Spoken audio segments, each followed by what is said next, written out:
Hello दोस्तों, तो आज हम आपको बताने जा रहे हैं कि लॉकडाउन 2 में गवर्नमेंट ने क्या क्या रखा है। इंडिया में जो लॉकडाउन 2 की गाइडलाइंस हैं उसमें इंडिया ने क्या क्या अलाउ किया है, क्या बैन किया है, वो हम आपको इस वीडियो में बताते हैं संक्षेप में, बहुत जल्दी जल्दी। बस ध्यान से सुनते रहिए हमारी वीडियो को और देखते रहिए। तो जितने भी इंटरनेशनल एयर ट्रैवल हैं, जितने भी डोमेस्टिक एयर ट्रैवल हैं, सबको बंद कर दिया गया है। कोई भी यात्रा, हवाई यात्रा नहीं होगी। बस जो सुरक्षा के उद्देश्य से यात्रा हो सकती है वही की जाएगी। जो सामान इधर से उधर जा रहा है बस वही जाएगा, और कोई यात्रा अलाउड नहीं है। जितनी भी पैसेंजर ट्रेन्स हैं सबको बंद कर दिया गया है, एक्सेप्ट फॉर सिक्योरिटी पर्पसेस। जो कि सिक्योरिटी पर्पज से चलती हैं वही चलेंगी। सारी की सारी बसेस को बंद कर दिया गया है। मेट्रो रेल सर्विस एकदम पूरे तरीके से बंद है। इंटर डिस्ट्रिक्ट और इंटर स्टेट मूवमेंट जो है इंडिविजुअल्स की, किसी भी व्यक्ति को इधर से उधर एक डिस्ट्रिक्ट में और स्टेट में आने जाने की कोई भी अनुमति नहीं है। बस जिसके पास मेडिकल रीजन है उन्हीं को जाने की परमिशन मिलेगी। जितने भी एजुकेशनल इंस्टीट्यूट हैं, ट्रेनिंग सेंटर्स हैं, कोचिंग सेंटर्स हैं, वो सब भी बंद रहेंगे। किसी को भी ओपन करने की परमिशन नहीं है। सारे के सारे इंडस्ट्रियल और कमर्शियल एक्टिविटीज़ को भी बंद कर दिया गया है पूरे तरीके से 3 मई तक के लिए। हॉस्पिटैलिटी सर्विसेज हैं उनको भी बंद कर दिया गया है। इसमें आपकी टूरिज्म एंड ऑल सर्विसेज आती हैं, जिसमें होटल्स वगैरह होते हैं, उनको भी कोई परमिशन नहीं है। बस जहां पर क्वारंटीन किया जा रहा है, विशेष रूप से जिनको अनुमति दी गई है बस वही खुलेंगे, जो कि टूरिस्ट फंसे हुए हैं उनके लिए। जितनी भी टैक्सीज हैं, ऑटो रिक्शा हैं, साइकिल रिक्शा हैं, कैब्स हैं, सारी सर्विसेज को पूरे तरीके से बंद कर दिया गया है 3 मई तक के लिए। जितने भी सिनेमा हॉल्स हैं, shopping complex, gym, sport complex, entertainment theatre, bars, auditoriums, assembly halls, सब कुछ पूरे तरीके से बंद है। जितनी भी सोशल गैदरिंग होती हैं, पॉलिटिकल होती हैं, स्पोर्ट गैदरिंग होती है, एंटरटेनमेंट, एकेडमिक, कल्चरल, रिलीजियस, कोई भी गैदरिंग अलाउड नहीं है किसी भी तरीके से, ना सांस्कृतिक, ना धार्मिक, ना शैक्षणिक। ध्यान से सुनते रहिएगा और क्या क्या बंद किया गया है। जितने भी रिलीजियस प्लेस हैं जैसे कि मंदिर, मस्जिद, टेम्पल, चर्च, गुरुद्वारा, सब कुछ बंद कर दिया गया है। स्ट्रिक्टली इनको मना किया गया है, ये खुल ही नहीं सकते हैं जब तक कि लॉकडाउन नहीं हटेगा। अगर किसी के घर में कोई दुखद घटना होती है तो फ्यूनरल में 20 से ज़्यादा लोगों को अनुमति नहीं दी जाएगी इकट्ठा होने के लिए। उसमें भी उनको सोशल डिस्टेंसिंग का पालन करना पड़ेगा। जितने भी ग्रॉसरी स्टोर्स हैं वो खुलेंगे, बट एक लिमिटेड वे में। वहां पे क्या होगा कि आपको 5 से ज़्यादा लोग एक जगह दिखने नहीं चाहिए, सबको सोशल डिस्टेंसिंग का पूरी तरीके से पालन करना है।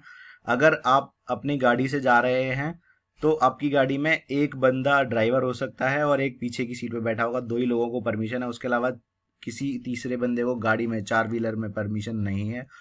2 व्हीलर पे अगर जा रहे हैं तो एक ही बंदा अलाउड है, उससे दो को परमिशन नहीं है। जितनी भी खाने पीने की शॉप्स हैं वो खुलेंगी। लिकर शॉप्स को पूरे तरीके से बंद किया गया है, साथ में gutkha, tobacco, cigarettes, everything will be blocked till 3 May. उसके बाद गवर्नमेंट इन पे कुछ एक्शन ले सकती है। अच्छा, 20 अप्रैल तक अगर कुछ स्थिति सामान्य होती है तो सरकार ने 20 अप्रैल के बाद कुछ छूट देने की बात कही है। तो उसमें क्या क्या छूट दी जा रही है और अभी करेंटली क्या क्या छूट है। कृषि, जो खेती के काम चल रहे हैं, आजकल किसान गेहूं काट रहे हैं, फसल को कर रहे हैं सही, तो कृषि के सारे काम चल रहे हैं। अनाज मंडियां खुली हुई हैं, किसान अपना अनाज जाके दे के आ सकते हैं। जितने भी मछली फिशरी हैं, एक्वेकल्चर हैं, प्लांटेशन एक्टिविटीज़ हैं, जहाँ पे भी पेड़ वगैरह लगाए जा रहे हैं, वो सब अलाउड है। सारी की सारी हेल्थ सर्विसेज अलाउड हैं, इंक्लूडिंग आयुष, जो आयुष गवर्नमेंट की स्कीम है वो भी अलाउड है।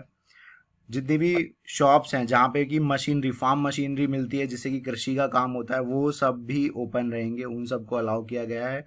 पूरी की पूरी supply chain, custom hiring centres, everything will be working in that case. जो मैन्युफैक्चरिंग यूनिट्स हैं फार्मास्यूटिकल्स की, जहाँ पे दवाइयाँ बनती हैं या फिर मेडिकल डिवाइसेस बनते हैं, कंस्ट्रक्शन होता है, कंस्ट्रक्शन ऑफ मेडिकल इंफ्रास्ट्रक्चर चल रहा है, जहाँ पे हॉस्पिटल्स वगैरह बनाए जा रहे हैं, उन सबको अलाउ किया गया है। Reserve bank of India and RBI regulated जितने भी फाइनेंशियल मार्केट्स हैं, जैसे कि आपका बीएसई हो गया, एनएसई हो गया, शेयर मार्केट कह लो, बैंक्स हैं, सब खुले रहेंगे, सबको परमिशन दी गई है। इसके साथ ही जितने भी आपके हाईवेज हैं, नेशनल हाईवेज जितने भी हैं, उन पे जो भी ढाबा आएंगे तो उनको अलाउ किया गया है, क्योंकि वहाँ पे ट्रक्स इधर से उधर इंटर स्टेट सामान का लाना ले जाना कर रहे हैं, तो उनको बहुत दिक्कतें हो रही थी, जिसकी वजह से उनको अलाउ किया गया है।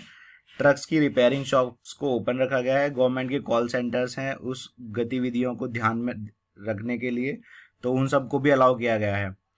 ऐसे जितने भी होम ऑपरेशंस होते हैं, जस्ट लाइक जितने भी शेल्टर्स हैं विकलांगों के लिए, वरिष्ठों के लिए, वृद्ध आश्रम्स हैं, उनमें जो भी सर्विस सेवाएं चल रही थी वो चालू रहेंगी, उनमें कोई भी बैन नहीं किया गया है। जितने भी मनरेगा वर्कर्स हैं उनके लिए एक अच्छी खबर है कि उनके लिए काम जहां जहां पे भी गवर्नमेंट की तरफ से काम दिया जा रहा है या फिर प्राइवेट सेक्टर में काम दिया जा रहा है तो वहां पे वो काम मिलेगा, लेकिन सोशल डिस्टेंसिंग के पालन करने पे स्ट्रिक्टली उनको फॉलो करना पड़ेगा सोशल डिस्टेंसिंग को। जितने भी पब्लिक यूटिलिटी ऑपरेशंस हैं जैसे कि ऑयल सेक्टर हो गया, गैस सेक्टर हो गया, पोस्टल सर्विस होगी, पावर जनरेशन, इलेक्ट्रिसिटी वगैरह है, सब कुछ वर्किंग रहेगा, इनमें कोई भी चेंज नहीं है। Manufacturing of industrial units with access control in SEZ, जितने भी एसईजी हैं, एसईजी में आपके जहाँ पे भी गवर्नमेंट ने इकोनॉमिक जोन बनाए होते हैं वहाँ पे जो भी मैन्युफैक्चरिंग वगैरह का काम चल रहा है, औद्योगिक इकाइयाँ जितनी भी हैं वो सब अलाउ की गई हैं। इसके साथ ही गवर्नमेंट ने जो कुछ हॉटस्पॉट निकाले हैं, जो कुछ क्लस्टर्स निकाले हैं जहाँ पे कि सबसे ज़्यादा कोविड-19 पेशेंट्स मिले हैं और उनको चिन्हित करके उनको मैप पे मार्क कर दिया है, उनको हॉटस्पॉट बोला जा रहा है उन एरियाज़ को जहाँ जहाँ भी मिले हैं। और उन्होंने कंटेनमेंट जोन्स बनाए हुए हैं जहाँ पे क्वारंटीन सेंटर्स बने हुए हैं जहाँ पे लोगों को क्वारंटीन किया जा रहा है। तो ऐसे जो जोन हैं उनके लिए स्पेशल इंस्ट्रक्शंस दिए गए हैं कि वहाँ पे किसी की भी आवाजाही विदाउट चेकिंग नहीं होगी, उनका मेडिकल चेकअप जरूर होगा अगर कोई जा रहा है या बाहर आ रहा है कुछ सामान देने के लिए, लेने के लिए।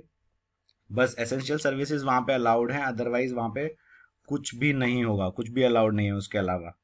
तो ये बहुत ही इम्पोर्टेंट चीज़ें हैं जो गवर्नमेंट ने करी हैं। इसके साथ ही गवर्नमेंट ने जहाँ पे भी जो भी ऐसे क्षेत्र होंगे जहाँ पे भी इन्होंने कंटेनमेंट जोन्स बनाए हुए हैं उनमें स्ट्रिक्टली बोला गया है कि किसी भी व्यक्ति की अंदर आवाजाही नहीं होगी। वहाँ पे सिक्योरिटी गार्ड्स हैं, वहाँ पे पुलिस बल रखा गया है। तो ये बहुत सारी चीज़ें हैं दोस्तों जो गवर्नमेंट ने परमिट की हैं, कुछ गवर्नमेंट ने बैन किया है, तो इनका ध्यान रखिए, सोशल डिस्टेंसिंग का पालन कीजिए, तभी आप कोविड-19 को हरा सकते हो। Thank you.